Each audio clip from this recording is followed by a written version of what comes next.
그래서 이 자리에 우리 함께 하신 줄 믿습니다. 아멘.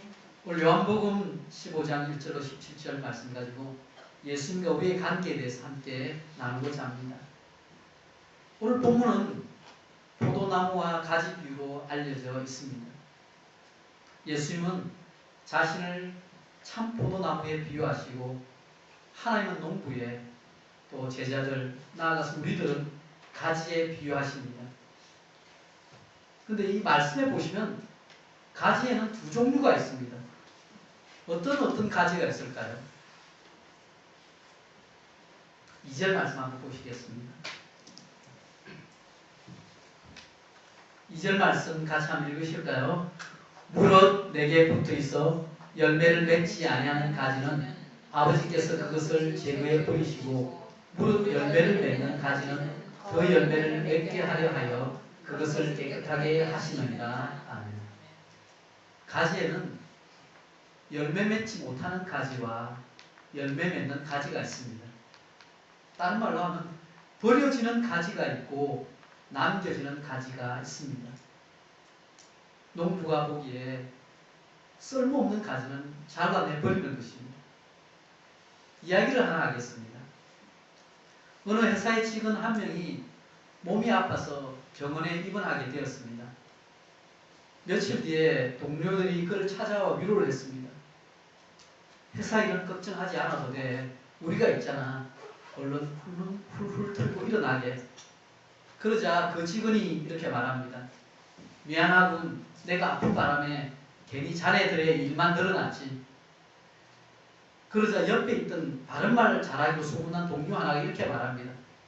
그런데 말이야, 부장님이 우리에게 자네 일을 분담해서 하라고 했는데 아무리 자네 일을 찾아봐도 도대체 자네가 무슨 일을 하고 있었는지 알아낼 수가 없고 도대체 뭘 한 거야.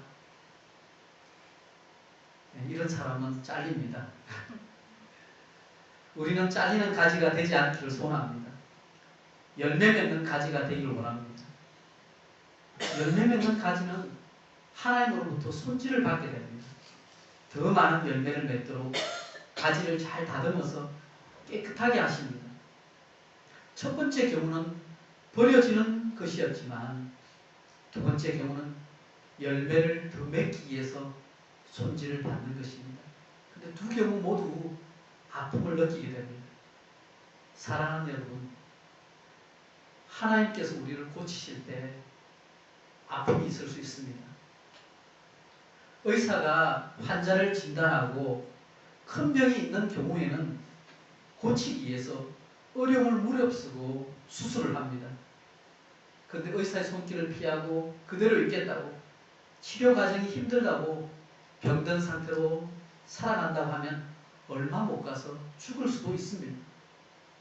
의사가 병자를 살리기 위해 수술을 하는 것처럼 하나님께서는 열매를 더 맺게 하고 생명을 연장하게 하기 위해서 가지를 치고 깨끗이 하는 것입니다. 하나님의 말씀대로 살지 않는 부분은 잘라내고 죄를 멀리하고 말씀대로 사는 가지는 더 풍성한 열매를 맺도록 고난을 통해 깨끗게 하는 것입니다. 여기서 우리는 우리의 바른 위치를 찾을 수 있습니다. 예수님과 우리의 관계를 파악할 수 있는 것입니다. 예수님께 우리는 붙어 있습니다. 포도나무와 가지가 붙어 있듯이 연결되어 있는 것입니다. 아울러 우리는 버려지는 가지가 아니라 열매 맺는 가지로 예수님께 붙어 있어서 더 많은 열매를 맺기에 깨끗함을 받는 중에 있는 줄 믿습니다. 하나님께서 가지치기를 하실 때는 조금 고통스럽더라도 좀 더러운 것은 잘라내고 열매 맺는 생생한 가지로 다 남으시는 모든 분들 되시길 예수 그리스도 이름으로 축복합니다. 가지치기 후에 이 포도나무의 뒤에 남은 중요한 핵심 동사가 하나 있습니다. 그한다는 것입니다. 이 말이 4절에서 7절에 반복적으로 나옵니다. 제가 이 말씀 좀 읽겠는데요. 이렇게 보시면서 그하라, 이것이 몇 번 나오는지 한번 세워보시기 바랍니다. 제가 4절부터 7절 말씀 읽습니다. 내 안에 그하라, 나도 너희 안에 그하리라. 가지가 포도나무에 붙어있지 아니하면 스스로 열매를 맺을 수 없음 같이 너희도 내 안에 있지 아니하면 그러하리라. 나는 포도나무요 너희는 가지라. 그가 내 안에 내가 그 안에 거하면 사람이 열매를 많이 맺나니 나를 떠나서는 너희가 아무것도 할 수 없으리라. 사람이 내 안에 거하지 아니하면 가지처럼 밖에 버려져 마르나니 사람들이 그것을 모아다가 불에 던져 사르느니라. 너희가 내 안에 거하고 내 말이 너희 안에 거하면 무엇이든지 원하는 대로 구하라. 그리하면 이루리라. 아멘. 거한다는 이 말이 반복해서 나옵니다.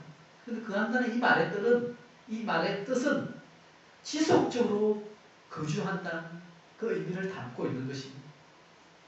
이것은 예수님과 우리의 관계에 필요한 모습을 말하고 있습니다. 그것은 신뢰의 관계, 이해하고 사랑하는 관계, 마치 포도나무가 열매의 가지하고 서로 영양분을 서로 흘러가듯이 영양분이 연결되어서 하나 된 모습, 소통의 의미를 담고 있는 것입니다. 하나님과 그리스도의 하나됨과 같은 관계처럼 우리가 주님 품 안에서 하나님을 향한 끊임없는 믿음과 사랑으로 순종하는 것을 강조하는 표현입니다. 포도나무에 붙어있는 가지만 열매를 맺습니다. 예수님을 떠나서는 아무도 하나님이 원하시는 열매를 맺을 수 없습니다. 그런데 가지가 나무에 붙어있다고 할 때 그냥 붙어있는 것이 아닙니다. 종종 우리는 붙어있다, 거한다 이런 것을 오해하는 경우가 있습니다. 거하기에 가지가 할 것은 아무것도 없다고 단순하게 생각하는 사람들이 있습니다. 그런데 눈에는 보이지 않아도 가지가 포도나무의 영양분을 흡수하기 위해서 엄청난 힘을 쏟는다는 사실을 기억해야 합니다. 흡수력을 발휘해야 그 영양분이 가지 끝에까지 나아가서 그 가운데 열매를 맺을 수 있는 것입니다. 하나님의 은혜에 대해서 이렇게 생각할 수 있습니다. 하나님의 은혜는 무한하게 주어지지만 그것을 받아들이고 흡수하는 능력은 사람마다 차이가 나는 것 같습니다. 이런 말이 있습니다. 하나님의 은혜의 능력은 인간의 의지와 하나님의 뜻과 조화를 이루어 행동하라고 선택할 때 가장 충만하게 넘친다. 다시 한번 말씀드릴까요? 하나님의 은혜의 능력은 인간의 의지가 하나님의 뜻과 조화를 이루어 행동하려고 선택할 때 가장 충만하게 넘친다. 하나님께서는 우리가 열심으로 그분의 은혜의 역사에 참여하기를 요구하십니다.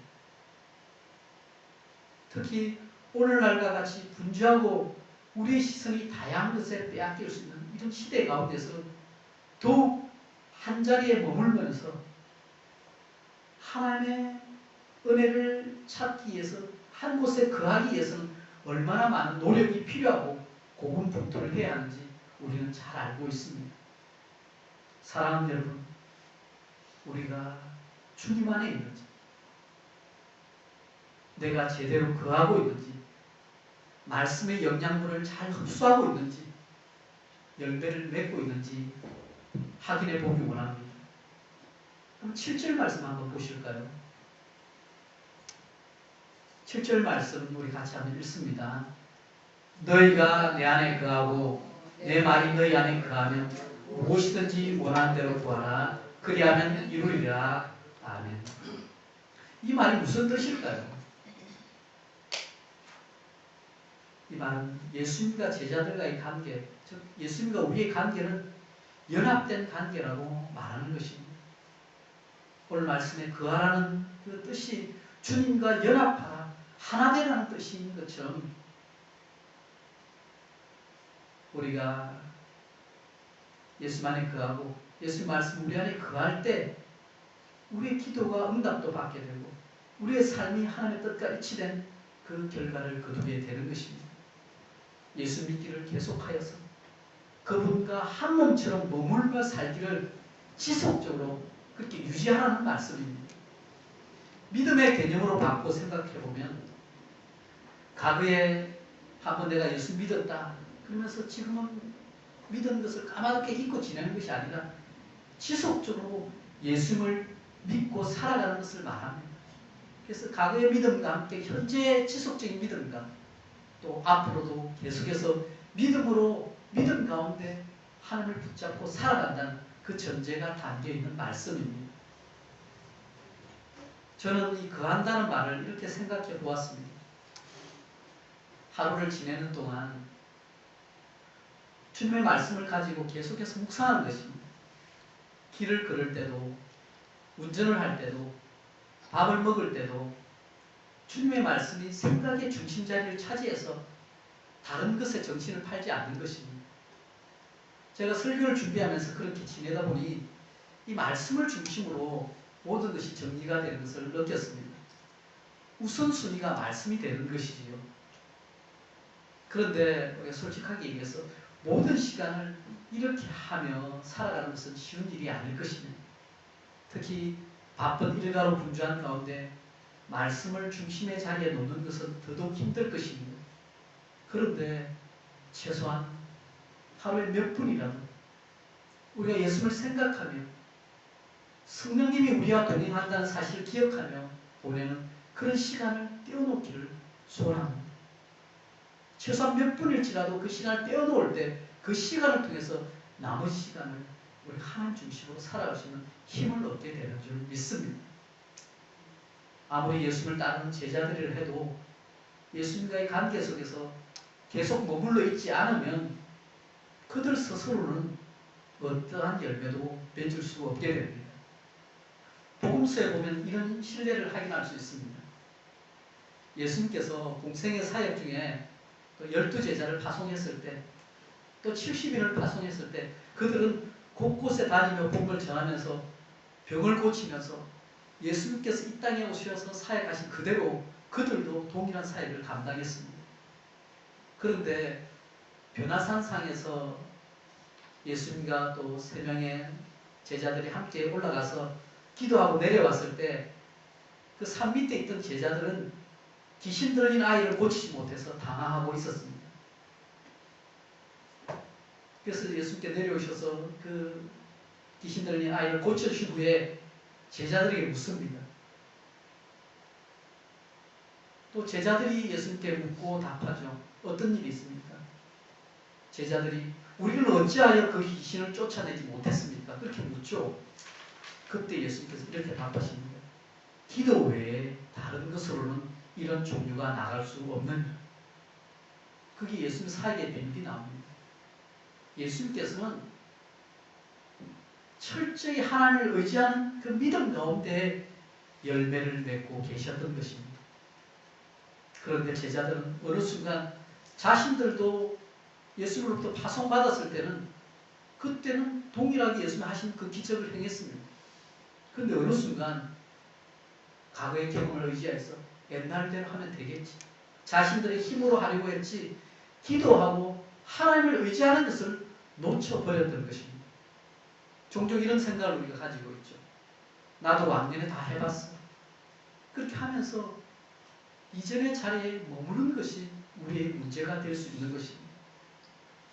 은혜는 한 번 받아서 그걸로 평생을 사는 게 아닙니다. 매일매일 새로운 은혜를 받는 것입니다. 여러분, 누가 밥을 한 번 먹고 1년 동안 안 드시는 분이 계십니까? 설날에 아무리 떡국을 많이 먹는다 해도 그걸로 한 해를 버틸 사람은 아무도 없습니다. 매일매일 주시는 새로운 은혜로 하루하루를 살아가는데 그렇게 하루하루를 주님의 은혜 가운데 거할 때 그 은혜로 우리가 승리할 수 있는 것입니다. 나무에서 꺾어진 가지를 한번 생각해 보십시오. 나무에서 활짝 핀 꽃가지를 꺾었다고 한번 생각해 봅시다. 잠시 화려합니다. 아마 꽃병에 물을 담아서 꽂아 놓으면 며칠은 갈지 모릅니다. 그러나 결국은 말라 죽습니다. 결코 열매는 맺지 못합니다. 예수님의 제자 중에 가룟 유다를 한번 생각해 보십시오. 예수님을 3년 동안 쫓아다녔습니다. 보기에는 예수님과 함께 거하였습니다. 그런데 가룟 유다는 주님의 마음을 알지 못했고 예수님께 제대로 붙어있지 않았기에 예수를 결국 팔아버리고 맙니다. 결국 그의 최후는 자살로 비참하게 마무리되고 말죠. 사랑하는 여러분, 포도나무에 지속적으로 붙어있지 않으면 열매 맺을 기회가 전혀 없습니다. 또한 붙어있지만 그 가운데 양분을 내 것으로 삼아서 열매 맺는 그때까지 꾸준히 그 가운데 머물러 있지 않으면 그것을 내 것으로 삼기 위해서 노력하고 힘을 쏟고 흡수력을 발휘하지 않으면 결코 열매를 맺지 못한 채 아마 무늬만 우승할 수 있을 것입니다. 예수님께 거한다고 할 때 예수님 안에 거한다는 말씀은 예수님께서 하신 말씀을 우리의 마음에 담아서 그 말씀에 따라서 끝까지 순종하는 것을 말합니다. 그럴 때 말씀에 따른 기도의 응답의 축복도 따라옵니다. 오늘 15장 7절 말씀에 내 말이 너희 안에 거하면 이라는 그 말 가운데 담긴 의미가 예수님 안에서 그 예수님의 말씀 가운데 구하면 이런 뜻이 있는 것입니다. 말씀을 따라 구할 때 응답이 있게 되는 것입니다. 그래서 우리는 하나님의 말씀 한 구절 한 구절 또 내게 주시는 말씀에 대해서 잘 아는 것이 필요합니다. 19세기에 유명한 부흥사인 드와이트 무디라는 분이 있습니다. 그 무디는 성경 연구의 중요성을 강조했습니다. 그래서 무디가 말한 성경 연구의 방법은 다음과 같습니다. 자막으로도 준비했는데요. 이렇습니다. 성경의 진리를 인정할 것, 말씀의 교훈을 좇을 것, 읽은 것을 기억에 남겨둘 것, 다른 사람에게 말씀을 전달할 것, 그것을 무디는 강조하였습니다. 그는 자신이 지내보면서 많은 믿음의 사람들, 믿는다고 하는 사람을 관찰해 보면서 성경 연구를 하지 않고 좋은 열매를 맺었다는 그 신자를 본 적이 없다고 주장합니다. 그러면서 하나님의 말씀을 강조했던 무디가 사용했던 그 성경 가운데는 T, P 이런 글자가 그 무디가 사용했던 성경 곳곳에 쓰여 있었다고 합니다. 이것은 실험해 보았더니 입증되었다. Tried and proved. 이 말이 그 가운데 쓰여진 것입니다.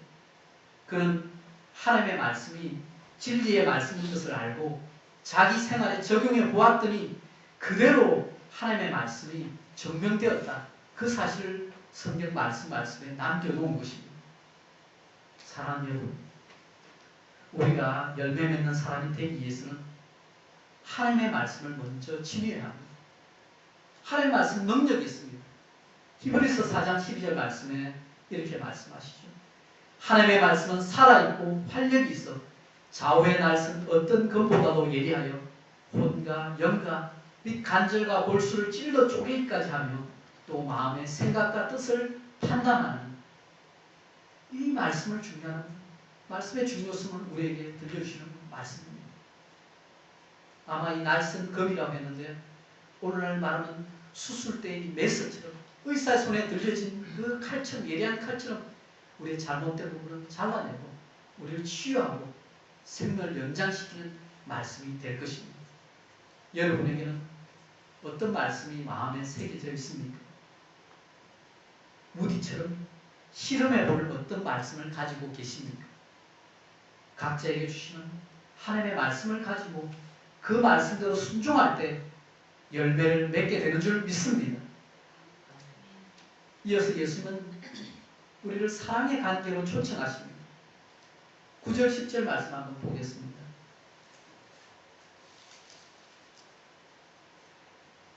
사랑의 관계로 보신 이 말씀, 우리 9절 10절 말씀 같이 한번 읽겠습니다. 시작.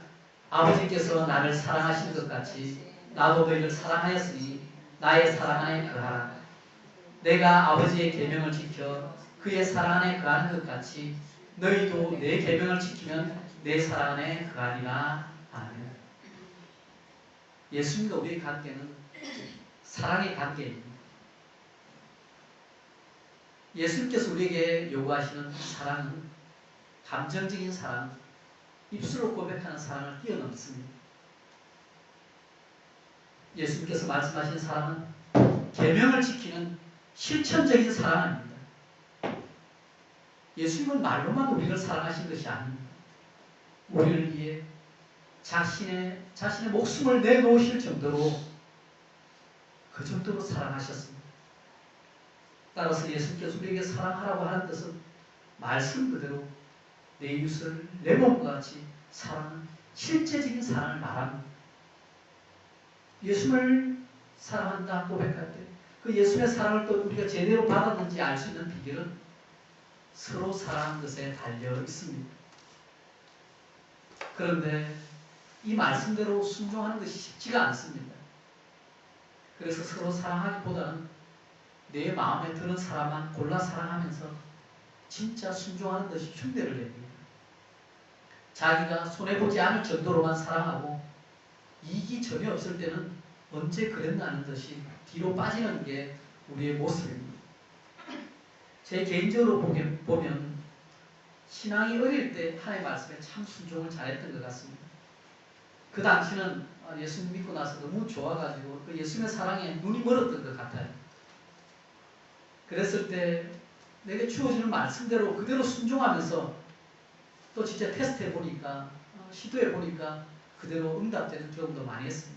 그래서 믿음이 쑥쑥 자라는 것을 저도 느끼고 주위의 사람들도 다 아시고 많은 격려를 해주었던 기억이 납니다. 그런데 신앙 연륜의 횟수가 더하면서 어느 순간 매너리즘에 빠지고 영적인 병이 조금씩 드는 것 같습니다. 어느 때부터인지 내가 조금 안다 하면서 하나님의 말씀이나 교훈을 내 마음대로 또 내 상황에 맞춰서 말씀을 잘라버리는 것입니다.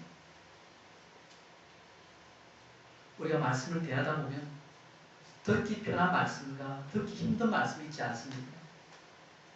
자신이 전혀 변할 필요 없이 있는 그대로 격려해주고 잘한다 잘한다 이렇게 하는 얘기를 듣게 되면 누구나 좋게 여기죠.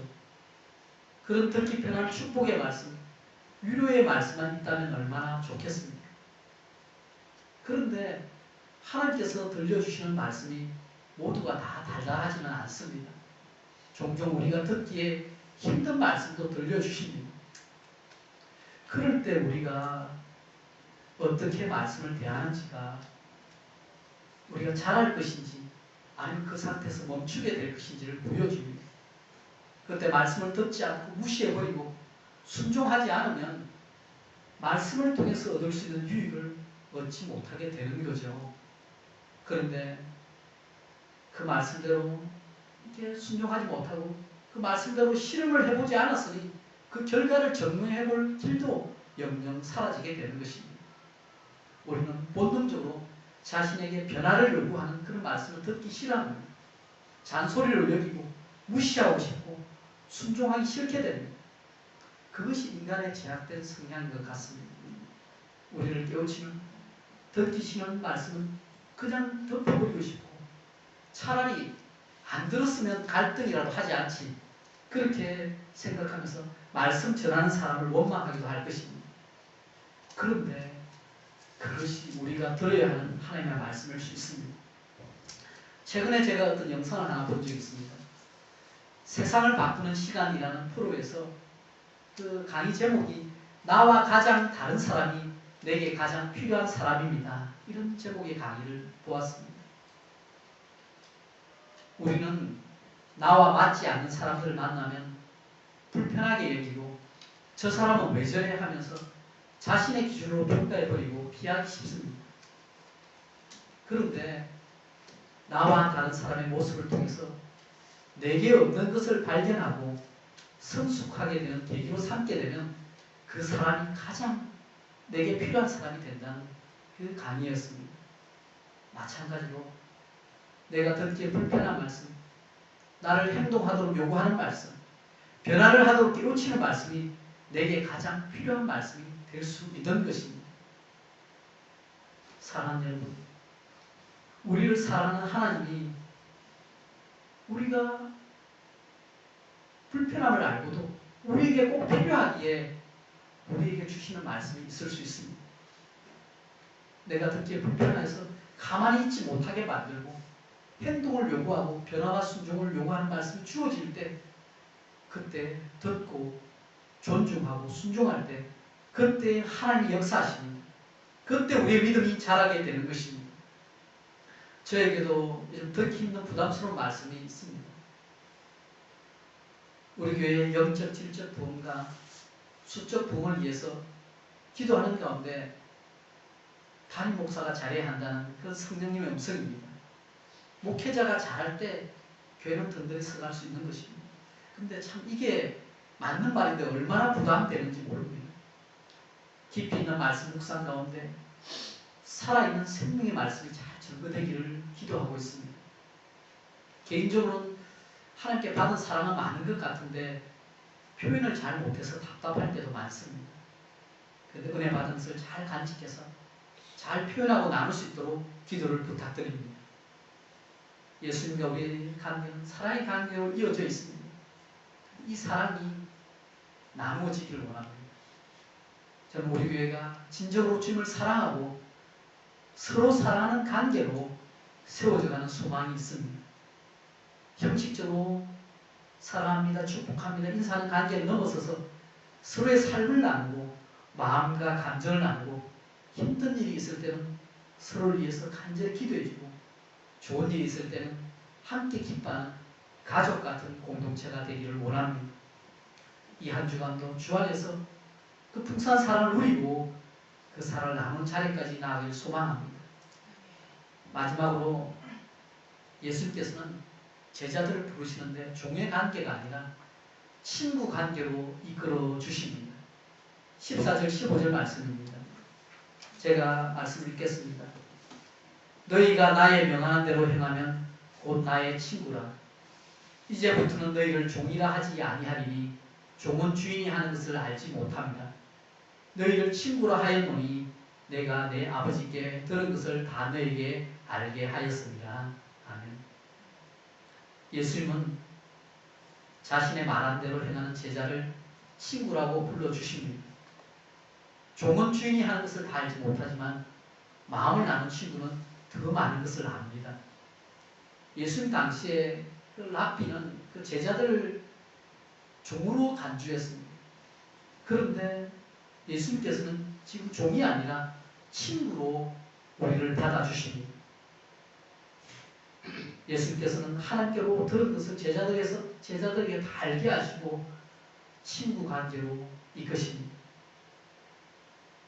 그냥 단순히 인사하는 친구 관계를 넘어서서 진정으로 마음을 나누고 그 모든 것을 나누는 친구 관계로 만드신 것입니다.